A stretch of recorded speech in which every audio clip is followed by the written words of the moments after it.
요즘 한반도에 닥친 그 경제적 위기의 문제는 사실 우리나라만의 문제가 아니라 세계적인 경제의 어려움들이 우리나라에도 미치고 있다고 이야기합니다.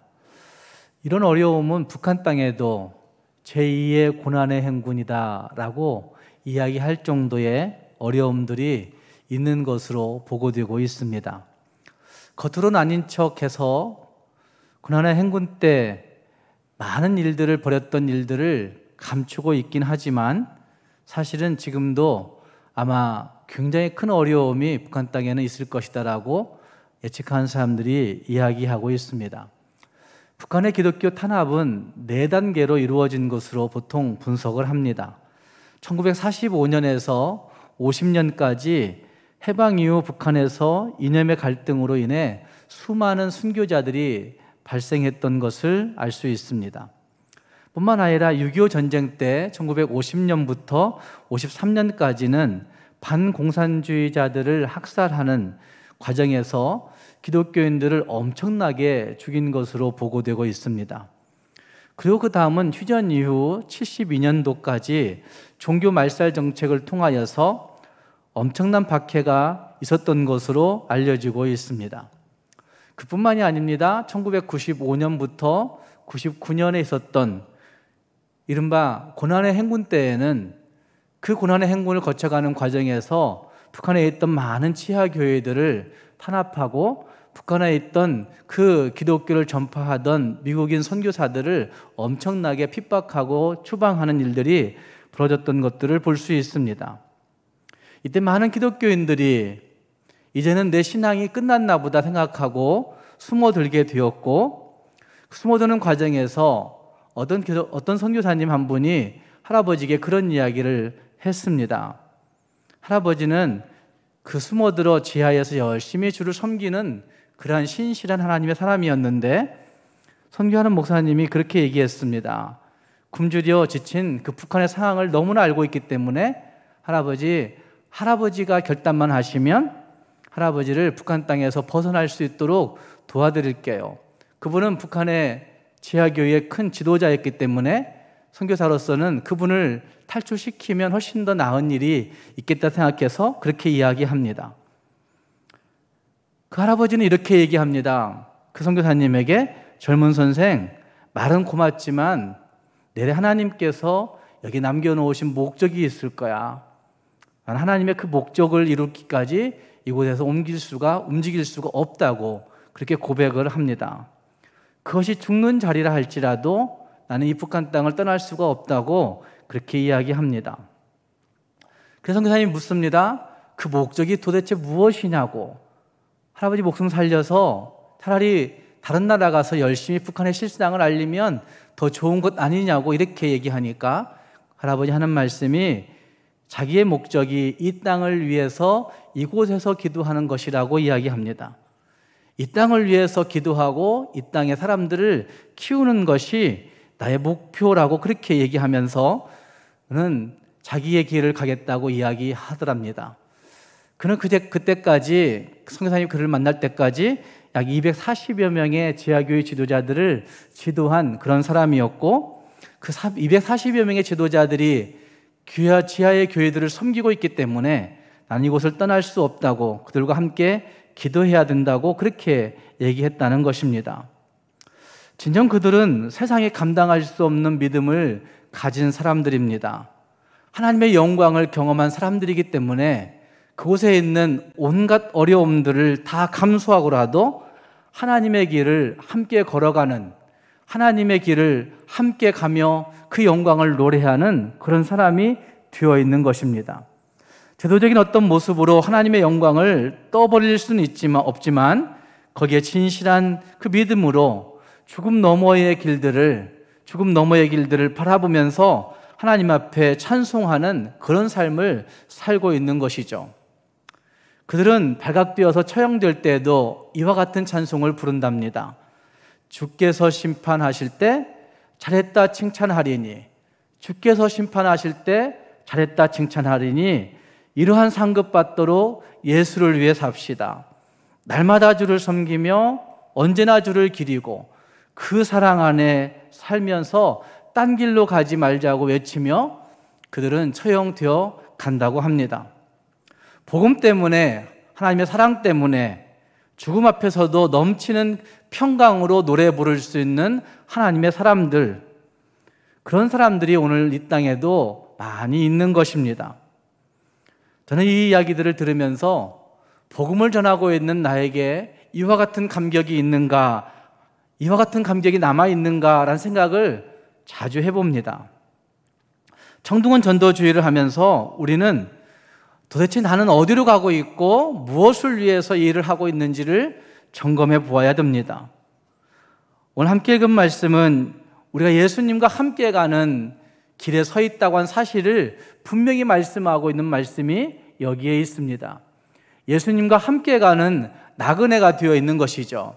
이 땅의 주권을 가지고 이 땅의 모든 것들을 누리고 이 땅의 모든 것들을 가지고 자기 욕심 채우고 살아가는 자들이 아니라 예수님과 함께 가는 나그네로 하나님께서 우리를 부르고 있다는 말입니다. 주님과 함께 가는 그 길에서 나그네 되었다고 한 사실 자체가 행복이 되어야 되고, 주님과 함께 가는 그 일이기 때문에 노래 부를 수 있어야 되는 것이고, 주님과 함께 가는 그 길이기 때문에 진짜 평강과 행복함이 있어야 된다고 한 사실들을 믿음의 선진들은 우리에게 나타내 주고 있는 겁니다. 함께 읽은 말씀 요한복음 14장은 요한복음 전체의 구조를 통해서 볼 때 예수님의 마지막 고별 설교의 부분이라고 할 수 있습니다. 즉 예수님께서 마지막 남기는 설교의 내용, 마지막 남기는 유언과 같은 내용들이 여기 14장에서 있다는 말입니다. 그 설교 앞부분 13장에서 예수님은 꼭 가셔야만 하는 그 십자가의 길에 대해서 설명하고 십자가의 길을 준비하는 의식을 행하십니다. 그리고 그 자리에서 자기를 팔 사람에 대해서도 분명하게 이야기하십니다. 그런데 그 십자가의 길을 이해하지 못하는 제자들은 예수님이 떠나신다는 그 사실 한 가지 때문에, 그 현상 때문에 근심하였던 것 같습니다. 그래서 그런 그들에게 예수님은 너희는 마음에 근심하지 말라, 하나님을 믿으니 또 나를 믿으라 라고 하는 말씀으로 여기 14장 말씀을 시작하고 있는 것을 볼 수 있습니다. 예수님이 가시는 그 길을 분명히 아시면서 그 길로 우리를 초청하시는 모습이라 할 수 있을 것입니다. 어쩌면 예수님이 가시는 그 길에 혼자 가지 아니하시고 우리를 동일시 여기시면서 너희도 그 길로 나와 너희도 그 길 가운데 믿음으로 서 있으라고 말씀하시는 그 말씀이 여기에 있다는 말입니다. 그래서 우리는 예수님이 가신 그 길을 함께 걷는 자, 어쩌면 그 제자들만이 아니라 21세기의 우리들도, 예수 믿는 우리 모두도 예수님이 가신 그 길을 함께 나아가는 나그네가 되어 있는 것이라 할 수가 있다는 말입니다. 사람들이 사는 세상에는 근심할 수밖에 없는 많은 어려움들이 산적해 있습니다. 북한 땅은 북한 땅대로, 또 동남아는 동남아대로, 아프리카는 아프리카대로, 아니 이슬람권은 이슬람권대로, 불교권은 불교권대로, 대한민국은 대한민국대로 근심할 수밖에 없는 많은 어려움들이 우리에게 산적해 있다는 말입니다. 이것은 구원받은 성도들에게도 예외는 아닙니다. 예수 그리스도의 이름으로 구원받고 천국을 분명히 확신하지만 그럼에도 불구하고 우리에게 다가오는 여러 가지 질병이 우리를 근심케 하고, 어쩌면 우리 안에 있는 직장 때문에 근심하게 하고, 우리 안에 있는 돈 문제 때문에 근심하기도 하고, 갑자기 오른 집세나 갑자기 폭락한 집세 때문에 걱정하기도 하고, 자녀들의 다양한 문제들로 근심하기 시작합니다. 이 고비 지나가면 괜찮겠지라고 생각했는데 그 고비 지나서도 여전히 우리에게 또 다른 근심들이 남아 있어서 많은 어르신들이 이만 하면 괜찮겠지 했는데 목사님 또 어려움이 있어요. 죽을 때까지 근심은 끊이지 않나 봐요. 이런 말들을 참 많이 하는 겁니다. 그런데 무엇보다도 가장 큰 근심거리는 이제까지 자기가 믿고 있던 근거가 무너질 때 생기는 두려움이요, 불안이요, 근심이라 할 수 있을 것입니다. 사람들마다 자기를 지탱해주는 어떤 신념, 어떤 물질, 어떤 가치, 어떤 배경이 분명히 있습니다. 나는 이래도 그래도 이것 있으니까 괜찮아 라고 생각하는 그 지탱해주는 든든한 배경들이 있다는 말입니다. 지금 제자들에게 있어서 그들을 지탱해주는 힘은 모두 예수님에게서 나왔던 것 같습니다. 그들의 모든 것을 예수님이 막아주었고 예수님이 책임져 주셨습니다. 어쩌면 희망이 없고 갈등하고 있던 그들을 부르셔서 이제는 예수님이 그들에게 진짜 소망을 주었고 진짜 생명을 던져 주었습니다. 어쩌면 그들의 물질적인 어려움들도 예수님은 해결해 주셨습니다. 그러니 그들은 예수님만이 우리의 모든 것이야 라고 생각하면서 적어도 3년을 열심히 따라다녔던 것입니다. 그런데 이제 예수님이 떠나신다고 하니까 그들은 근심이 휩싸이게 된 겁니다. 믿고 따랐던 스승의 죽음을 목전에 두고 그 죽음의 의미를 전혀 이해하지 못하고 근심하는 이 유한한 세상 속에 갇혀있는 그들의 생각이 그들을 근심 속으로 몰아넣고 있는 것입니다. 그런데 예수님 말씀하십니다. 근심하지 말라고 말씀하십니다. 무엇으로 근심하지 말라고 말씀하는 것입니까? 하나님을 믿는 믿음으로 근심하지 말라고 말씀하고 있는 겁니다. 또한 예수 그리스도를 믿는 믿음으로 근심하지 말라고 말씀하고 있는 것입니다. 그리고 그 다음 하실 말씀이 길 되시는 그분, 그 예수님이 계시다고 한 사실을 분명히 말씀하고 있습니다. 길 되시는 그분 예수님이 길을 내시고 우리는 그 믿음으로 그 길을 함께 가기 때문에 함께 나아가는 나그네 되어 있기 때문에 근심할 필요가 없다고 말씀하고 있는 것입니다. 6절 말씀에 그런 말씀하십니다. 내가 곧 길이요 진리요 생명이니 나로 말미암지 않고는 아버지께로 올 자가 없느니라. 내가 곧 길이요 진리요 생명이니 나로 말미암지 않고는 아버지께로 올 자가 없다고 말씀하시는 그 말씀은 주님이 닦아놓으신 그 길, 아니 주님이 길을 내신다 이런 정도가 아니라 길 자체가 예수님이시다라고 말씀하시는 길 그 자체의 본질이 예수님이라고 말씀하시는 부분이라 할 수가 있는 것입니다. 그런데 그 길을 가는 사람들이기 때문에 예수님 그분의 길을 가기 때문에 예수님 그분이 닦아놓은 그분 그 길 자체를 가고 있기 때문에 너희는 근심하지 말라고 그렇게 말씀하고 있는 것입니다. 세상을 걸어가고 있는 나그네들이 근심을 이길 수 있는 해답은 주님을 온전히 만나는 부분에 있습니다. 스캇 페이시라고 하는 심리 상담가이기도 하고 미국에서는 그를 의사로 인정해서 병원의 정신치료 부분에 센터장을 맡길 정도의 의술도 있는 그런 사람입니다. 근데 이 사람이 1978년에 쓴 아직도 가야 할 길이라고 한 책을 보면 그분은 인생이 걸어가는 모든 길들의 훈련과 사랑과 성장과 행하는 그 모든 길들에 어떤 모습이 있는가를 잘 설명해 주고 있습니다. 그리고 마지막 부분에서 그런 얘기합니다. 은총에 저항하는 사람들 그리고 은총에 굴복하여 살아가는 사람들의 얘기를 합니다. 그러면 거기에 신화를 쫓아가는 어떤 사람의 얘기를 예를 들고 있는데 신화를 쫓아가는 사람들은 우리에게 이미 은총이 주어졌음에도 불구하고 그 은총에 저항하는, 은총을 인정하지 아니하는, 은총을 거부하는 사람들의 모습인 것을 이야기하는 것이죠. 그러나 은총에 저항하는 사람들의 모습은 한없이 두려움과 근심 가운데 휩싸일 수밖에 없는 것이고 그는 정신치료를 담당하고 있는 선생이기 때문에 은총을 거부한 사람들의 마음 가운데 그 정신 가운데 정신이 피폐해진다는 사실들을 그 책에서는 잘 언급해주고 있는 것을 볼 수가 있습니다.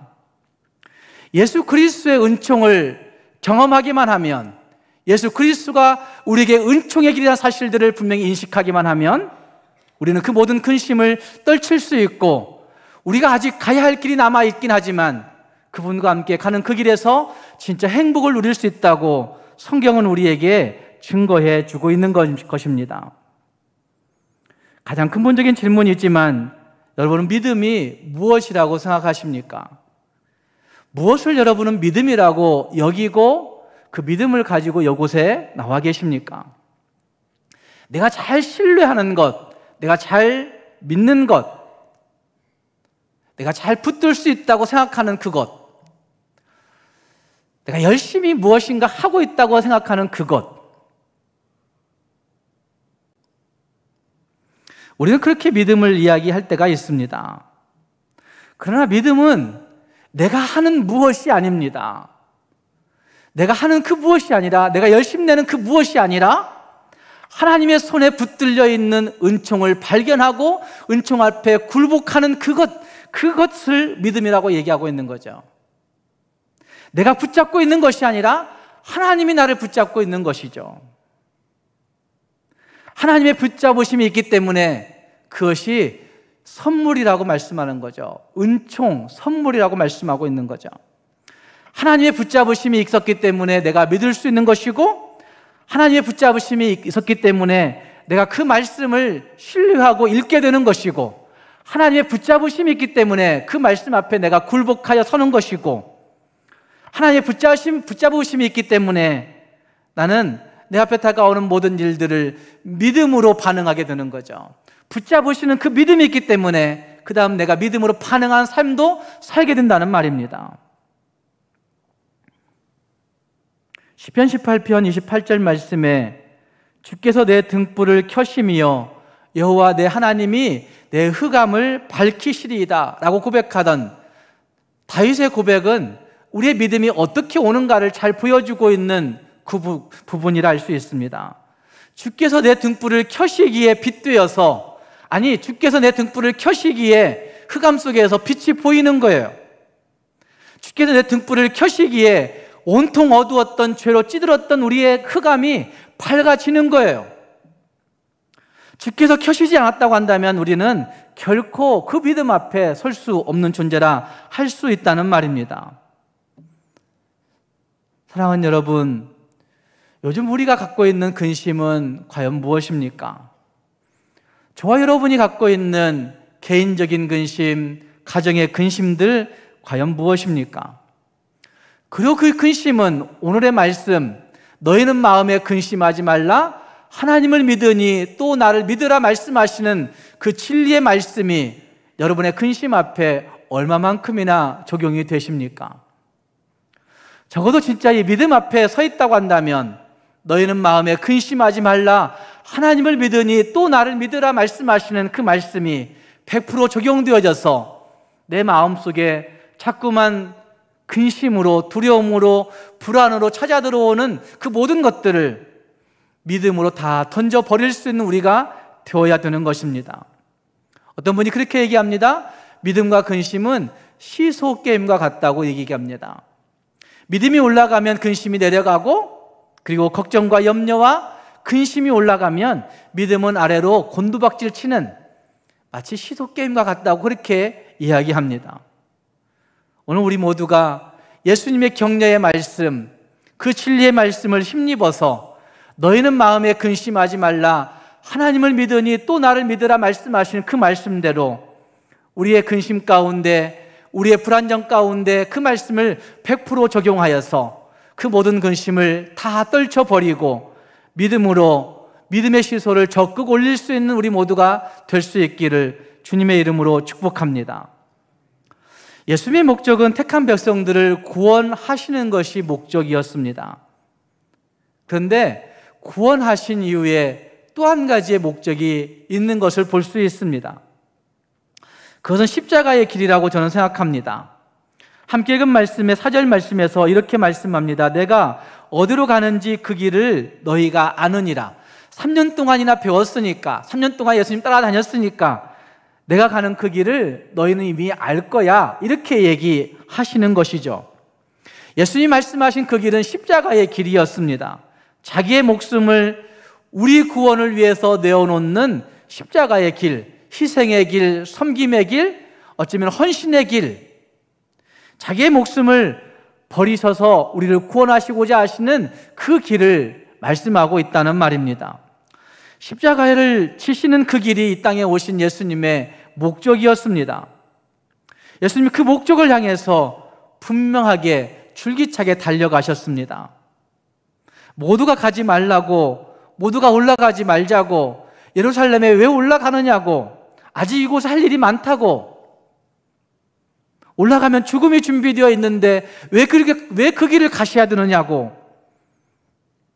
할 때에도 예수님은 택한 백성의 구원이라고 하는 그 놀라운 목적이 거기 있었기 때문에 그 길을 걸어가셨고, 뿐만 아니라 자기를 따르는 제자들에게도 십자가의 길을 걸어가야 된다는 사실들을 몸소 보이기 위해서 예수님은 그 길로 걸어가시는 겁니다. 그 나그네 길 가운데 고통이 있고 멸시가 있고 천대가 있고 침뱉음이 있고 무시가 있지만 그럼에도 불구하고 그 길로 가시는 겁니다. 십자가 지지 말라고, 어떻게 선생님이 십자가 질 수 있느냐고 외치던 그 제자들의 충성 아닌 충성의 발언에도 아랑곳하지 아니하고 예수님 그 십자가의 길로 분명하게 걸어가시는 것입니다. 목적이 분명할 때 근심하지 않을 수 있습니다. 목적이 우리의 삶을 이끌고 있을 때 우리는 힘든 나그네 길 가운데도 불평하지 않고 원망을 던져버리고 걸어갈 수 있습니다. 어쨌든 목적이 분명할 때 우리는 찬송하며 갈 수 있는 것입니다. 예수님은 그 길을 분명하게 찬송하면서 걸어가셨습니다. 목적이 분명하기 때문에 그 길로 걸어가고 있는 겁니다. 지금 우리는 어디를 향하여 걷고 계십니까? 어디를 향하여 가고 계십니까? 여러분이 지금 추구하며 가는 길의 끝은 보이십니까? 어딘지도 모르고 내가 추구하며 가는 그 길들의 끝이 어떻게 될지도 잘 모르면서 계속 걸어가는 그것이 우리 인생인 것 같습니다. 여러분의 걷는 길의 끝을 아십니까?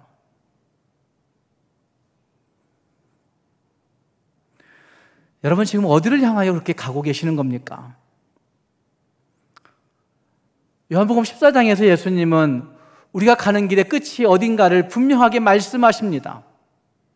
아버지께서 거하시는 그곳에 그 거처를 만들어 놓으시고 우리를 그곳으로 인도하신다고 말씀하신 그 예수님의 말씀은 우리가 가야 할 그 목적이 분명한 것을 분명하게 말씀하고 있는 것이죠. 지금 우리가 가야 할 그 길의 끝은 천국에 있는 것이죠. 천국이 우리가 소망해야 할 최종의 목적이고 목표이고, 동시에 이 땅에서 누려야 되는 하나님의 최고의 가치라고 말씀할 수가 있는 것이죠. 그 천국이 우리에게 이미 주어졌기 때문에 우리가 천국을 향하여 걸어가야 되는 것이고, 그 천국을 이 땅에 누리면서 하나님을 나타내는 모습이 우리에게 있어야 된다는 말입니다. 그래서 요한복음 14장 6절 말씀에서 내가 곧 길이요 진리요 생명이라고 예수님은 말씀하고 있는 것이죠.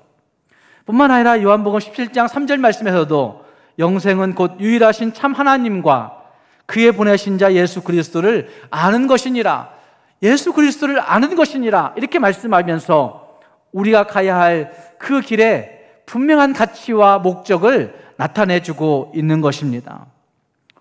우리는 그것을 잘 알지 못하고 경험하기를 원합니다. 내가 만지고, 내가 느끼고, 내가 보고, 내 감각기관을 통하여서 느끼기를 소원합니다. 그러나 우리의 감각기관이 통해서 느껴지는 것만이 실제하는 것은 아니지 않습니까? 그래서 오늘의 말씀에 도마와 빌립이 이렇게 얘기하는 겁니다. 5절 말씀에서 도마는 주여 어디로 가시는지 우리가 알지 못하거늘 그 길을 어찌 알겠삼나이까? 주님 가시는 길을 우리가 어떻게 알겠습니까? 라고 그렇게 얘기하는 거죠. 주님이 우리의 감각기관을 통해서 경험시켜주지 않았는데 우리가 어떻게 알 수 있느냐고 그렇게 이야기하는 거죠. 8절에서 빌립은 이야기합니다. 주여 아버지를 우리에게 보여주옵소서, 그리하면 잘 믿겠습니다. 족하겠나이다. 이렇게 얘기하는 거죠.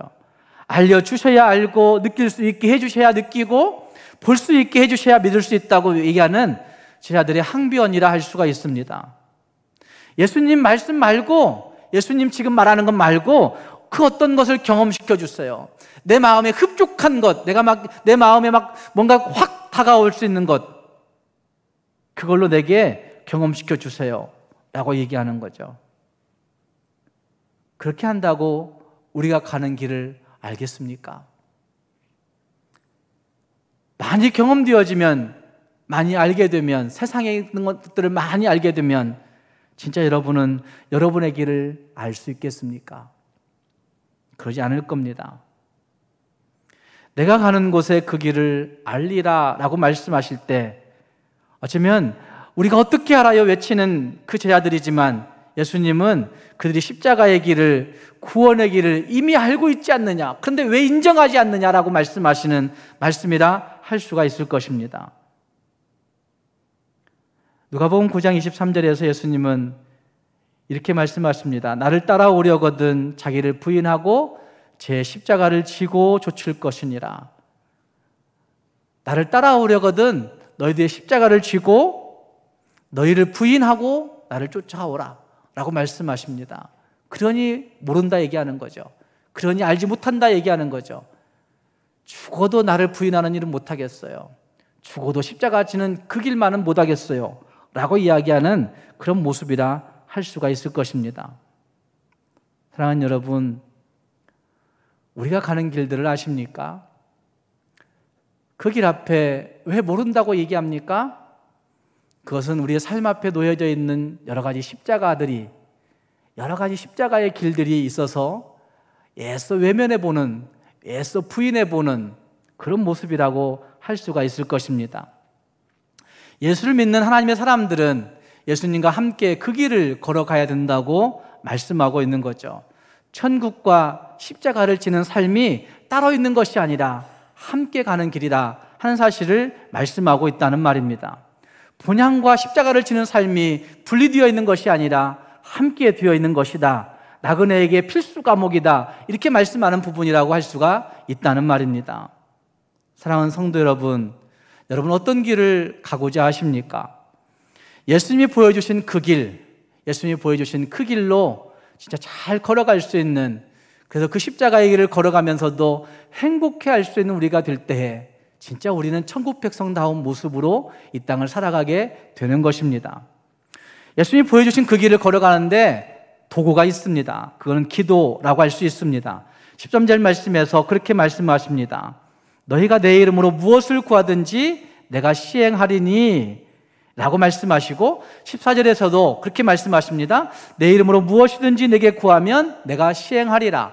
십자가의 길이 퍽퍽하고 힘들고 괴롭지만 그러나 주님은 우리에게 그 길을 혼자 가라, 너희들만 가라 이렇게 말씀하지 아니하시고 기도를 통해서 갈 수 있는 길을 제시하고 있다고 하는 사실을 말씀하고 있다는 말입니다.